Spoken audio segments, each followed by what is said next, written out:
প্রত্যেকটা কথা লাউহে মাহফুজে লেখা আছে, এমনকি আপনার কার সাথে বিয়ে হবে সেটাও, কয়টা বাচ্চা কাচ্চা হবে সেটাও। তাই এত অস্থির হওয়ার দরকার নাই, রিজিকে যা আছে আসবে ইনশাল্লাহ। লেখা যদি হয়ে থাকে আসবে না, আসবে ইনশাল্লাহ, সবর।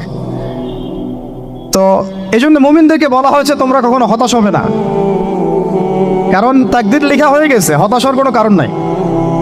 একটা প্রবণতা আমরা সমাজে দেখছি আত্মহত্যার। ইয়াং জেনারেশনকে আমরা নসিহত করবো যে ভুলেও নিজের জীবনকে বিসর্জন দিতে যাবেন না।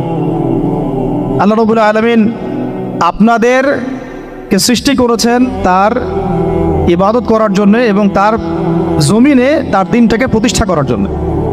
হেলায় খেলায় আপনার জীবনটা নষ্ট করবেন না, ঠিক আছে ভাই? আল্লাহ বোঝার তৌফিক দান করেন। তো কলম সৃষ্টি করার পরে কিয়ামত পর্যন্ত সব লেখা হয়ে গেছে। এখন আল্লাহ রাব্বুল আলামিন এই পৃথিবীতে